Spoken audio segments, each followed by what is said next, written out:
সুখদেব গোস্বামী আমার বসিয়াছেন ব্যাসাসনে,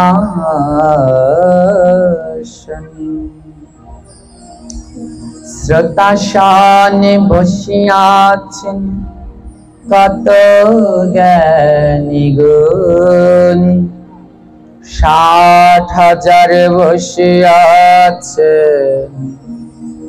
ঋষি আর মুনি। এক একে করি শ্লোক সুখদেব করেছে আলোচনা, যাহা হইতে ঘুচে জীবে যতে কো যন্ত্রণা। তার মধ্যে এক শ্লোক করিব বর্ণনা, সবে মিলে ভক্তবৃন্দ শ্রবণ করুন হয়ে এক মান। ধর্মায় যশস্বি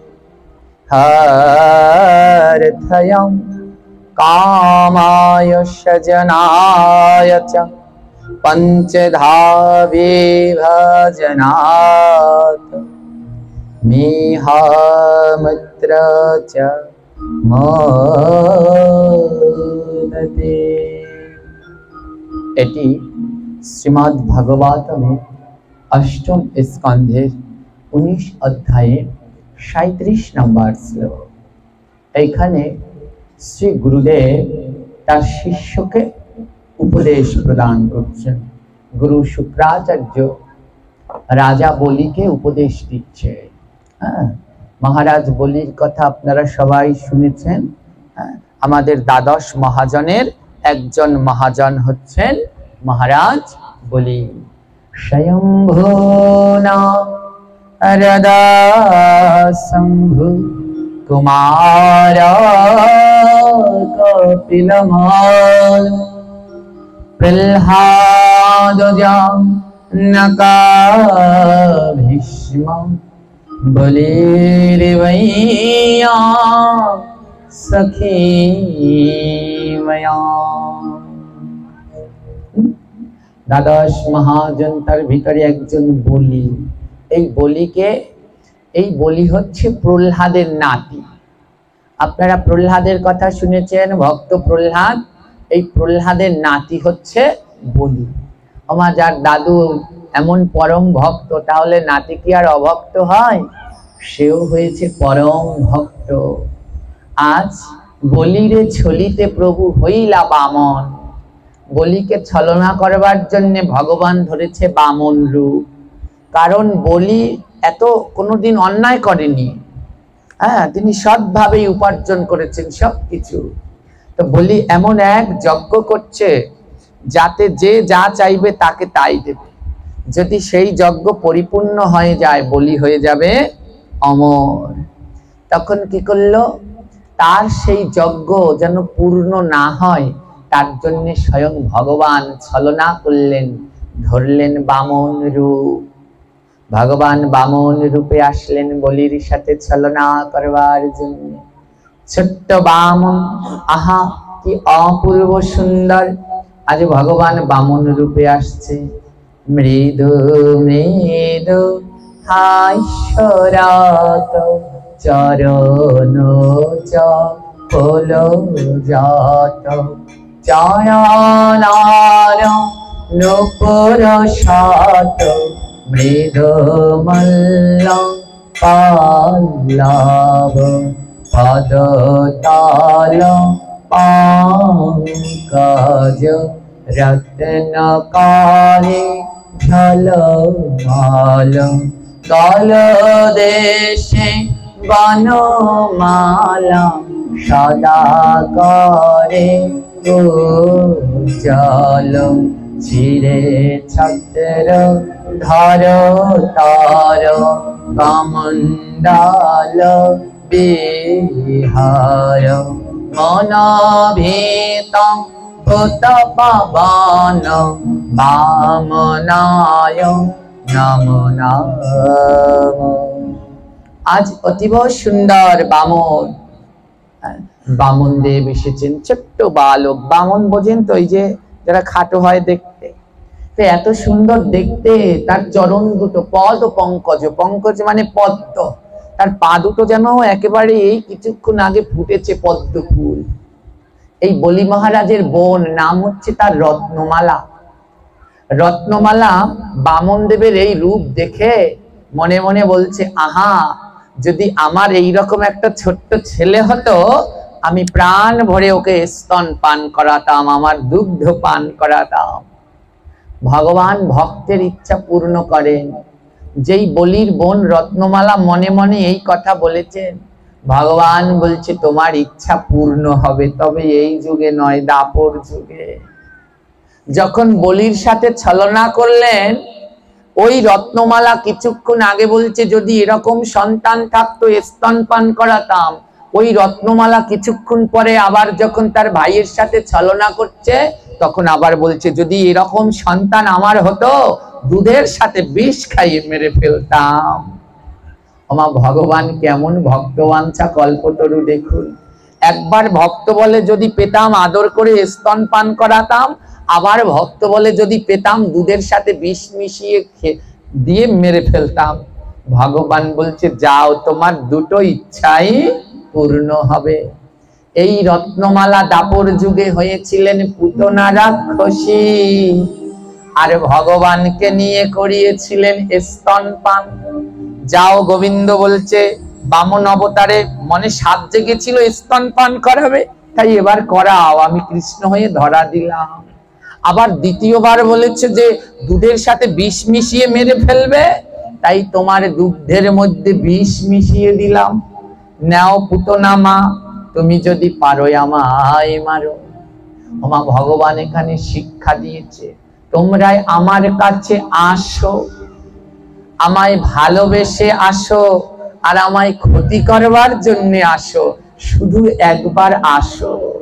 যে আমার কাছে আসবে তার আর ভয় নাই। আমাকে মারবার জন্যও যদি আসো, তাও আসো, তাহলেও তার ভয় নাই। ওমা পুতনা এসেছিল ওই ভগবানকে মারবার জন্য, কিন্তু পুতনার ভাগ্য কত ভালো, পুতনার স্তন আমার গোবিন্দ পান করিল। সেই স্তন পান করে যখন স্তনে গোবিন্দ এমন টান দিয়েছে, ওই পুতনার স্তন থেকে তার প্রাণ বেরিয়ে আমার গোবিন্দের সাথে লীন হয়ে গেছে। আর আমার গোবিন্দ কত বড় দয়াল। পুতনা এসেছিল তাকে মারতে, কিন্তু স্তন যে পান করায় সে তো মা। গোবিন্দ বলে পুতনা, আমি তোমার স্তনে মুখ দিয়েছি, তাই তুমিও আমার মা, তাই আমি নিজ হাতেই তোমার দাহ করব। কত ভাগ্য ভালো না। আজ বলি মহারাজকে, এই হলো সেই পুতনা, বলির বোন রত্নমালা। আর এদিকে কি হলো, বলি মহারাজ আজ দান যজ্ঞ করবার জন্য এসেছেন, দান চাইবার জন্য। তো দান করছে, ভগবান এসেছেন বামন রূপ ধরে, মৃদু মন্দ হাস্যরত, মিষ্টি মিষ্টি করে হাসছে। বলির গুরুদেব হচ্ছে শুক্রাচার্য। শুক্রাচার্য, তো শুক্রাচার্য এই যে আমি শ্লোকটি পাঠ করলাম, এই শ্লোকে উপদেশ দিচ্ছেন বলি মহারাজকে। তো বলি ভগবান বামনদেব এসে বলি মহারাজকে বলছে দান দাও, দান দাও। তো বলিও ভক্ত, ভগবানকে দেখে চিনতে পেরেছে যে এ কোনো বামন নয়, এ ভগবানেরই কোনো অংশ। আর বলির গুরুদেব শুক্রাচার্য, সেও কোনো সাধারণ কেউ নয়, সেও এক সদ্গুরু, কিন্তু মনের ভিতরে একটু অসুর ভাব আছে। সেও চিনতে পেরেছে যে এ কোনো বামন নয়, এ স্বয়ং ভগবানের অংশ। এবার বামন দেব বলি মহারাজ বলছে কি চাই বলো, হে ছোট্ট বামন তোমার কি দান চাই বলো। বামন দেব বলছে দেখো আমার যা চাই তুমি তাই দিতে পারবে। বলি মহারাজ বলছে এই সপ্ত লোক আমার, এই 14টা লোক আমার। হ্যাঁ, আমরা এই যে পৃথিবীতে বসে আছি, এর নিচে 14টা লোক রয়েছে, উপরে 7টা লোক রয়েছে, নিচে 7টা লোক রয়েছে, 14টা লোক। হ্যাঁ, বলি বলছে 14 লোক আমার। বলির অপরাধ কি জানেন? আমার বলেছে। কি বলেছে? আমার। এটা অপরাধ। এই যে আমরা এত ভগবানকে ডাকি, বলে বাবা, আমি যারা আসে বলি প্রভুকে ডাকেন, হ্যাঁ তিনি কৃপা করবেন। তখন বলে ডাকি, কিন্তু কাজ হয় না। কেন কাজ হয় না জানেন? এই আমার বলার জন্য কাজ হয় না। আমার আমরা ত্যাগ করতে পারি না। একবার ঠাকুর রামকৃষ্ণর কাছে তার এক জমিদার ভক্ত গিয়েছিল। জমিদার ভক্ত ঠাকুর রামকৃষ্ণের কাছে গিয়ে বলছে, ঠাকুর, আমার বড় ইচ্ছা এই সংসার জমিদারি সব কিছু ত্যাগ করে আপনার কাছে এসে বাস করা, আমি আপনার কাছে এসে থাকতে চাই। ঠাকুর বলছে, থাকো, কে নিষেধ করেছে? জমিদার বলছে, পারি না। কেন যে ওই সংসারের মায়া ত্যাগ করতে পারি না সেই জানি না। জমিদার বলছে, ঠাকুর একদিন একটু আমাদের বাড়িতে যাবেন? আমার যেখানে জমিদার বাড়ি রয়েছে, আমি যেখানে থাকি, একদিন একটু যাবেন? ঠাকুর বলে, হ্যাঁ যাওয়া যায়, চলো। রামকৃষ্ণ পরমহংস দেবের সাথে রওনা দিয়েছেন আজ শ্রীরাম। জমিদারের সাথে রামকৃষ্ণ দেব রওনা দিয়েছে। যখন জমিদারের বাড়িতে গেছে, ঠাকুরকে দেখাচ্ছে, দেখুন ঠাকুর, এই যে 5তলা বিল্ডিং, এটা আমার। হ্যাঁ, 5তলা বিল্ডিংটা আমার। ঠাকুর বলে, ভালো তো। পাশে একটা আম বাগান, খুব সুন্দর পাকা আম।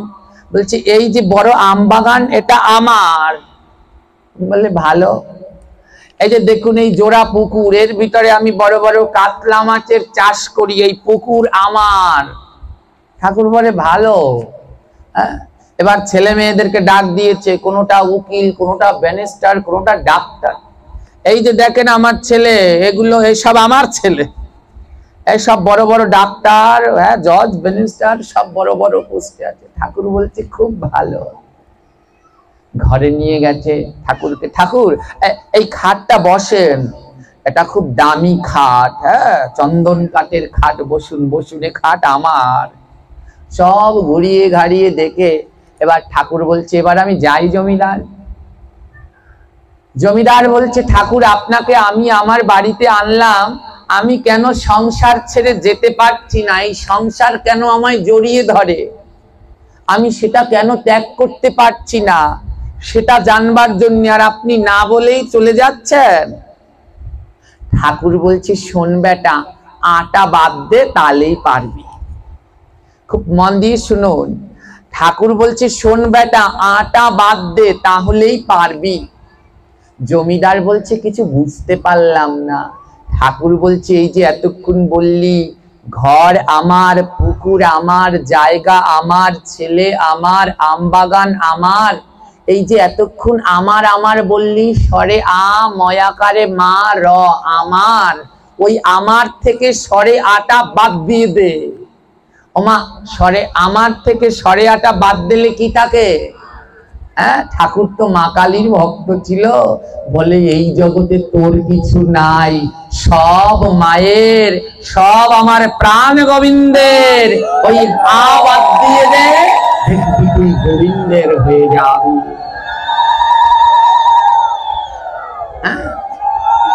ওই আটাকে বাদ দিয়ে দে, তুই গোবিন্দের হয়ে যাবি। যতক্ষণ ওই আটা থাকবে ততক্ষণ আর গোবিন্দের হতে পারবি না। ওমা, বলির মনে অহংকার হয়েছে। বলি বলছে, হে বামন দেব, এই যে 14 ভুবন, এই যে আমরা নিচে রয়েছে অতল, বিতল, সুতল, তলাতল, মহাতল, রসাতল, পাতাল, এই যে বসে রয়েছি, এর নিচে 7টা লোক আছে। পাতাল বলে না, পাতালে গেছে। এই পাতাল হচ্ছে শেষ লোক, এর আগে 6টা, 7টা লোক। আবার এর উপরে রয়েছে 7টা লোক। হ্যাঁ, ভূলোক, ভুবলোক, স্বর্গলোক, মহলোক, জনলোক, তপলোক আর ব্রহ্মলোক। উপরে 7টা, নিচে 7টা, মোট 14 লোক। বলি বলে এই 14 লোকের রাজা আমি, এই 14 লোকই আমার। আমার ভুল করেছে কোন জায়গায়? আমার।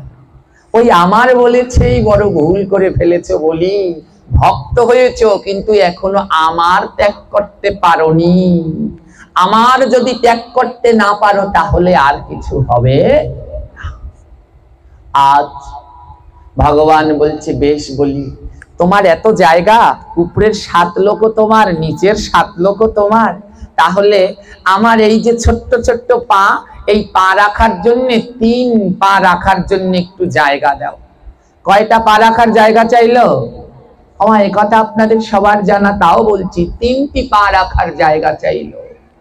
বলি মহারাজ হাসছে, মূর্খ মূর্খ তুমি, এই ছোট্ট ছোট্ট পা এই রাখার জন্য কেউ 3 পা জায়গা চায়? তুমি একটা লোক চাইতে দিয়ে দিতাম, 3টা পা রাখার জায়গা চাইছো। বামনদেব বলে হ্যাঁ, এই 3টা পা রাখার জায়গা দাও। বলি বলে যাও দিয়ে দিলাম। বামনদেব বলে না, ও মিষ্টি কথায় কাজ হবে না, এই হাতে জল নিয়ে প্রতিজ্ঞা করো, প্রতিজ্ঞা করো, বলো আমায় 3 পা রাখার জায়গা দেবে। হ্যাঁ, আমা কমণ্ডলু চিনেন আপনারা? কমণ্ডলু একটা নালা থাকে, কমণ্ডলু নিয়েছে, বলি মহারাজ জল নিবে, নিয়ে প্রতিজ্ঞা করে 3 পা রাখার জায়গা দেবে। কিন্তু গুরু শুক্রাচার্য বুঝতে পেরেছে এই বামন আর অন্য কেউ না, সাক্ষাৎ ভগবান। আজ বলিরে ছলিতে করেছে এই বামন রূপ দান। ওমা শুক্রাচার্য সদ্গুরু। গুরু তখন হয় যখন সে গোবিন্দর পথে যাওয়ার পথ দেখায়, আর যে গোবিন্দের পথে যাওয়ার পথ দেখায় না সে গুরু হলেও তাকে কঠিন শাস্তি পেতে হয়। আজ শুক্রাচার্যের কথা জগৎ ভুলতো না।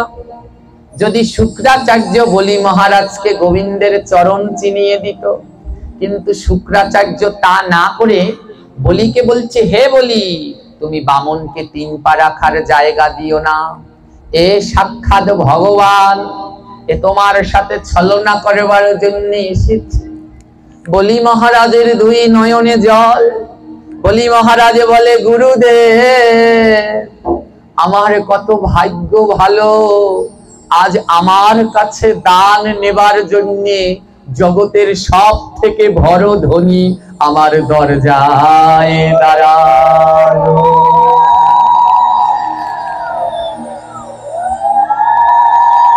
আহা ওমা, গুরুদেব যদি আজকে দান করতে বলতেন গুরুদেবের জীবন ধন্য হতো, কিন্তু গুরুদেব বাধা দিলেন, না না দিও না। যারা ধর্ম কাজে দান করতে বাধা দেয় অপরাধ হয়ে যায়। গুরুদেব বাধা দিল। বলি বলছে, গুরুদেব আপনি বাধা দেন আর যা দেন, আজ আমি ভগবানকে এই 3 পা রাখার জায়গা দেবই দেব। যখন এই কথা বলল, বলি বলছে আমি তোমাকে দিতে দেব না। শুক্রাচার্য কি করলেন, ছোট্ট রূপ ধারণ করে ওই যে কমণ্ডলু, ওই কমণ্ডলুর নালের ভিতরে ঢুকে রয়েছে। কেন ঢুকে রয়েছে? বলি দান করলে পরে কমণ্ডলুর জল নিতে হবে, বলে আমি ওই নালের ভিতরে ঢুকে থাকবো যেন জল পড়তে না পারে। তো নালের ভিতরে ঢুকে রয়েছে, তো বলি জল ঢালছে কিন্তু জল আর উঠছে না। বলি বলছে, হে বামন এ কমণ্ডলু থেকে তো জল পড়ছে না। ভগবান বলছে, ময়লা থাকলে কি আর জল পড়ে? ময়লাটা একটু পরিষ্কার করে দেই। গুরুর দেহে যদি ময়লাটাকে শিষ্য কি করে পরিষ্কার হয়? গুরুর কাজ কি? নময় জ্ঞান তিমিরন্ধস্য জ্ঞানাঞ্জন শলাকয়া চক্ষুর উন্মিলিতাং যেন তস্মৈ শ্রী গুরুবে নমঃ। গুরুর কাজ হচ্ছে শিষ্যের অজ্ঞান আধার দূর করে জ্ঞান চক্ষু খুলে দেয়া। গোবিন্দ বলে, হে শুক্রাচার্য তুমি তোমার শিষ্য বামনের জ্ঞান চক্ষু না খুলে বরং চক্ষু আরো ঢেকে রাখার ব্যবস্থা করছো, তবে দাঁড়াও, বামন দেবের ওই ক্যাতের তলে ছিল একটা কুশাসন। একটা কুশ বের করে বলে, নালাটায় বোধহয় ময়লা জমেছে, দাঁড়াও পরিষ্কার করে দিই। বা ও গুরু শুক্রাচার্য এরকম চোখ দিয়ে দেখছে বাইরে কি হচ্ছে, আর ভগবান কি করেছে, ওই কুশের একটা কুশ চেনেন আপনারা, কুশ, হ্যাঁ কুশাসন, একটা কুশ দিয়ে ভগবান দিয়েছে নালের ভিতরে গুঁতো, এমন গুঁতো দিয়েছে শুক্রাচার্যের একটা চোখ একেবারে কানা হয়ে গেছে। আর কমণ্ডলু থেকে লাফ দিয়ে পড়ে বাবারে মাগরে বলে মরে যাচ্ছি বলে চিল্লা পাল্লা করছে।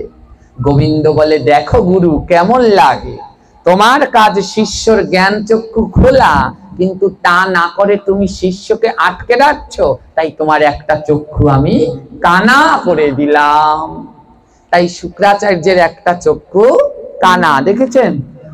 টিভিতে দেখেন না, বিভিন্ন দেখবেন অসুর গুরু শুক্রাচার্যের একটা চোখ কানা রয়েছে। এবার ভগবান দান করবেন, বলি মহারাজ ভগবানকে দান করবেন, হাতে জল নিয়ে প্রতিজ্ঞা করলেন 3 পা রাখার জায়গা দেব। যেই না এই কথা বললেন, ভগবান বামন দেব নিমিষের ভিতর বিশাল আকার ধারণ করলেন। একটা পা ভগবান উপরের দিকে তুলে দিলেন, এক পা দিয়ে উপরের 14টা লোক দখল করলেন, আরেকটা পা ভগবান নিচের দিকে দিয়ে দিলেন, আরেক পা দিয়ে ভগবান নিচের দিকের 7টা লোক দখল করলেন, উপরের 7 লোক, নিচের 7 লোক, 14 লোক দখল করে নিলেন। হ্যাঁ, এবার বলি মহারাজকে বলছেন, বলি এবার আমার আরেক পা রাখার জায়গা দাও। বলি মহারাজ করো জোরে দাঁড়িয়ে দাঁড়িয়ে ভগবানের দিব্য রূপ দর্শন করছে। আর যখন ভগবানের দিব্য রূপ দর্শন করছে, ঠিক সেই সময় ভগবান নাক পাশ দিয়ে বলি মহারাজকে বেঁধে রেখেছে। বলি মহারাজ কিন্তু দান করেছেন, ওই 7টাও ভগবান নিয়েছেন, নিচের 7টাও নিয়েছেন, তাও ভগবান বলি মহারাজকে নাক পাশ দিয়ে বেঁধে রেখেছেন। ব্রহ্মা এসে জিজ্ঞেস করছেন, হে গোবিন্দ, এই বলি তো কোনো অন্যায় করে নাই প্রভু, সে তো আপনাকে যা তার কাছে ছিল সব দান করে দিল, কোনো অন্যায় তো করেনি ভগবান, আপনি যা চাইলেন তা তো দিয়ে দিল। কিন্তু হে প্রভু, ব্রহ্মা বলে, হে প্রভু, আমার বড় জানতে ইচ্ছে করে, বলির মতো এমন ভক্ত আপনাকে চিনেও দান করে দিয়েছে, কিন্তু তারপরে তাকে কেন বাঁধলেন? আপনাকে সব দিয়ে দিল, তারপরও আপনি তাকে কেন ওই দড়িতেই বেঁধে রাখলেন, নাক পাশে কেন বেঁধে রাখলেন? বলি মহারাজের 2 নয়নে জল, আরে ভগবানেরও 2 নয়নে জল। ব্রহ্মা জিজ্ঞেস করছে, একবার বলো গোবিন্দ, কেন তুমি ভক্তকে এইভাবে বাঁধলে? ও তো তোমায় সব দিয়ে দিল, যারা দেয় না তাদেরকে যদি বাঁধতে দড়ি দিয়ে তাহলে বুঝতাম, কিন্তু সব দিয়েও তাকে কেন তুমি বাঁধলে? গোবিন্দ বলে, ও ব্রহ্মা, যারা আমায় দেয় না আমি তাদের বাঁধি না, যারা আমায় দেয় আমি তাদের বাঁধি। তবে কি দিয়ে বাঁধি জানো? আমি প্রেমের ডোরে বেঁধে রাখি,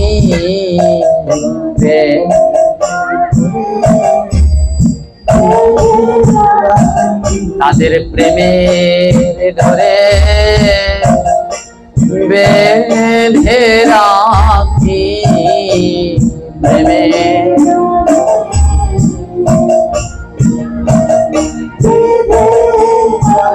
বলি আমার যারা ভালোবাসে তাদের প্রেমের ডোরে বেঁধে রাখি আমার।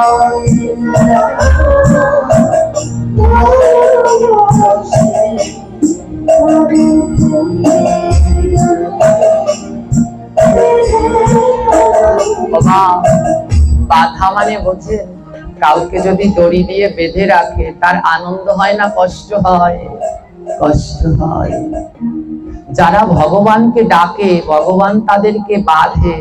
দেখবেন যারা ভগবানকে ডাকে তাদের কষ্টের কোনো শেষ নাই। আর যারা তাকে ডাকে না তারা মুক্ত আনন্দে ঘুরে বেড়ায়। তাই ভগবান ব্রহ্মাকে বলে, জানো ব্রহ্মা, আমি সবাইকে বাঁধি না, যারা আমায় ডাকার মতো ডাকতে পারে তাদেরকে আমি প্রেমের দড়ি দিয়ে বাঁধি। তারপরেও যদি তারা আমায় ডাকে তখন ওই প্রেমের দড়িটা খুলে দিয়ে দুটা হাত বাড়িয়ে দিয়ে বুকের ভিতরে তাদের বেঁধে রাখি। তখন বাহু ডোরে বেঁধে রাখি,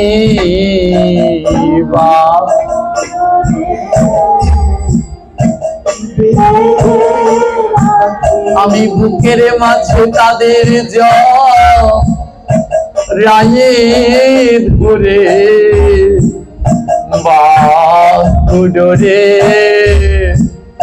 বেঁধে রাখি বুকের মাঝে।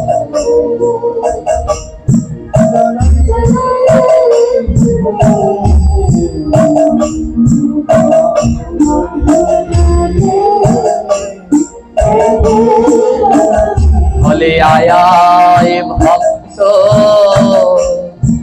বুকে আই রে,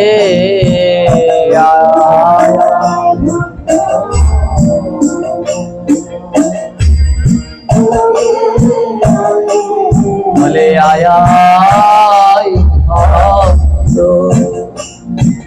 বুকে আই রে, আয়া।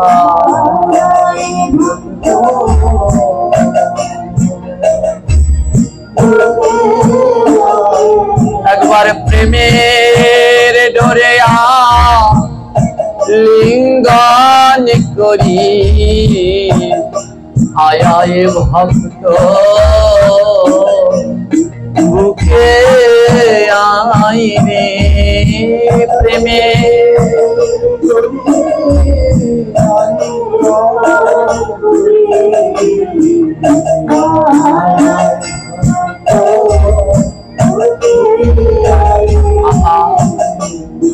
কি সুন্দর না? বলে সবাইকে তো বাঁধি না, যারা আমায় ডাকার মতো ডাকে তাদেরকে বাঁধি। প্রথমে বাঁধি প্রেমের ডোরে, তারপরেও যদি ডাকে তারপরে দুটি হাত দিয়ে জড়িয়ে ধরে বুকের মধ্যে বেঁধে রাখি। বামন দেবে বলে, ও বলি দুইটা পাতো রাখলাম, এবার আমার তৃতীয় চরণ রাখার জায়গা দাও। বলি মহারাজ নিজের মাথাটা পেতে দিলে, আর পেতে দিয়ে বলছে, গোবিন্দ গো তোমার চরণ আমার মাথায় রাখো।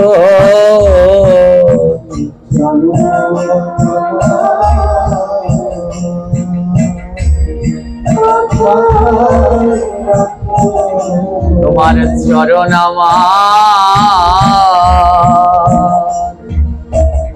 মাথায় রাখো,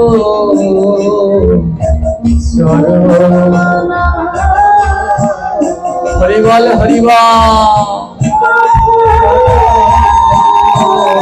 আমায় চরণ ছাড়া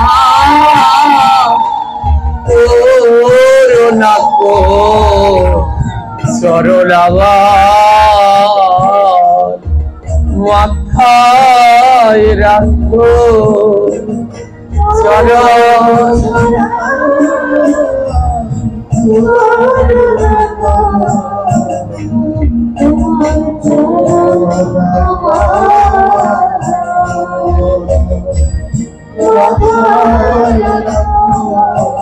আমি চরণ বরা ভালোবাসি,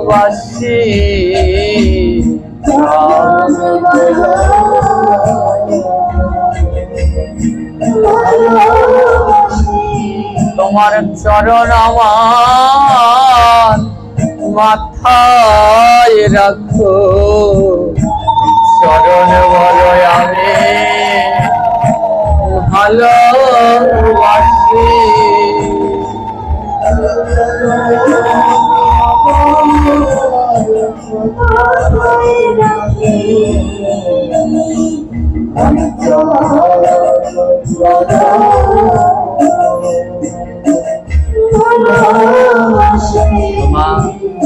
বলি মহারাজের কি ভাগ্য, ভগবানের একটা চরণ তার মাথার উপরে। বলি মহারাজের সহধর্মিনী স্ত্রী, নাম তার বৃন্দাবলী। বলি মহারাজের সন্তানদের নিয়ে বৃন্দাবলী দৌড়ে এসেছে, ছুটতে ছুটতে এসেছে। এসে দেখে ভগবানের একটা চরণ উপর দিকে, একটা চরণ নিচের দিকে, আরেকটা চরণ বলি মহারাজের মাথার উপর। বলি আর কি ভক্ত, তার থেকেও পরম ভক্ত তার স্ত্রী বৃন্দাবলী। বৃন্দাবলী নয়নের জলে ভেসে ভেসে বলে, গোবিন্দ তুমি একটা ভুল করেছো প্রভু, আমার স্বামী একটা ভুল করেছে আমার বলে, আর তুমি একটা ভুল করেছো। গোবিন্দ বলে, কি ভুল? বলে, আমার স্বামী ভুল করেছে, উপরের 7 লোক আমার আর নিচের 7 লোক আমার। বৃন্দাবলী বলে, গোবিন্দ আমার স্বামী এই আমার বলে ভুল করেছে, তাই উপরের 7 লোক আমার স্বামীর নয়, আর নিচের 7 লোক আমার স্বামীর নয়। ও মাধব, ওইগুলো তোমার আর নিচের গুলো তোমার। হে প্রভু, আমার স্বামীর বলতে আছে তার ওই মাথা, তাই তো তার মাথাটা পেতে দিয়েছে। কিন্তু হে গোবিন্দ, ওই উপরের 7 লোক থেকে তোমার চরণটা নামিয়ে নিয়ে আসো, কারণ ওগুলো আমাদের সম্পত্তি না। গোবিন্দ বলে, চরণ নামালে রাখবো কোথায়? বৃন্দাবলী মাথা পেতে দিল, প্রভু ওই উপরের চরণটাই আমার মাথায় দাও, কারণ ওগুলো আমাদের নয়, এই মাথাটা আমার, তাই তোমার চরণ ধুলা মাথায় দাও গো।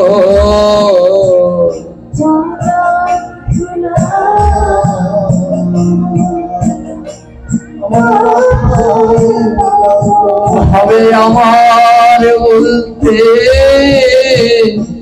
কিছু নাই গো, তোমরা চরণ ধুলাই একবার মাথায় দাও গো। আমার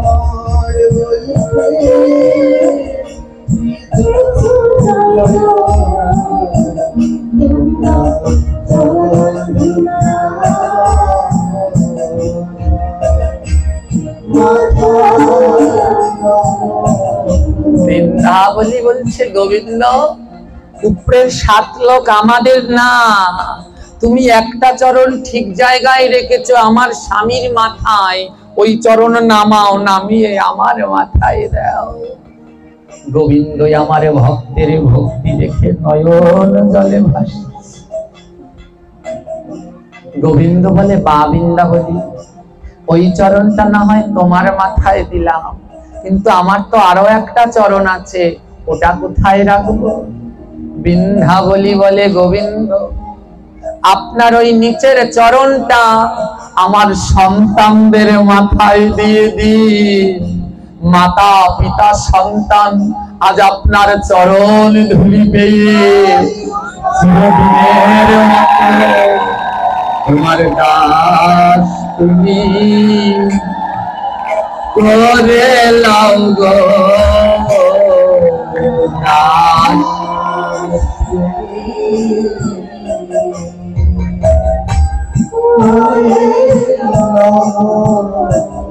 আমাদের সবাইকে প্রভু দাস তুমি করে লাও গো। ও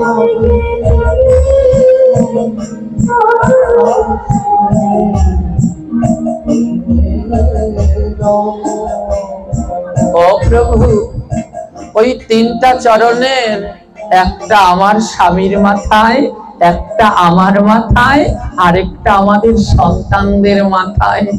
সবার মাথায় মাথায় তোমার একটা করে চরণ দিয়ে আমাদের সংসারকে কৃষ্ণের সংসার করে দাও। আর কৃষ্ণের সংসারে তোমার দাস হয়ে আমরা যেন অনন্তকাল ধরে তোমার সেবা করতে পারি। ভক্তের ভক্তি দেখে আমার গোবিন্দ দুটি বাহু বাড়িয়ে দিয়ে বলছে, ওরে আইরে ভক্ত পরশ করি।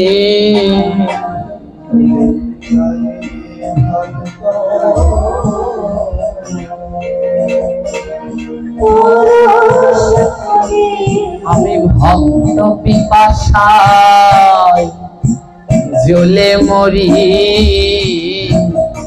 আইরে ভক্ত পরশ করি।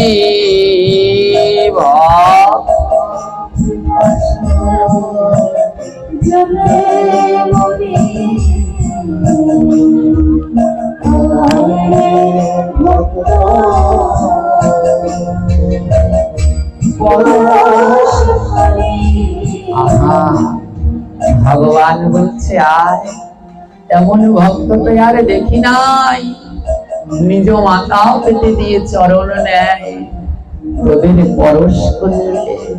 গোবিন্দ বলে আমি ভক্ত পিপাসায় জ্বলে মরি, তোদের মতো ভক্তের পিপাসা লাগে আমার বড়, তাই তো আমি বারবার ছুটে আসি। আমি ভক্তের ধুলা ভালোবাসি,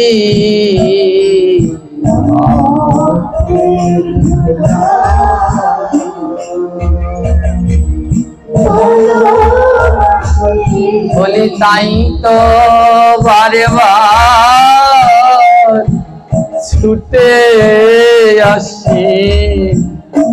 ভক্তের ধুলা ভালোবাসি,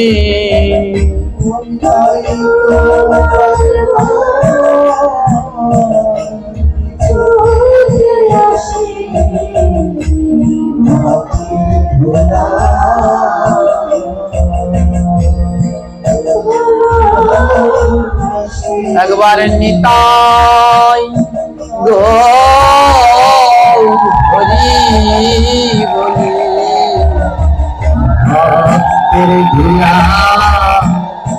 ভালোবাসি।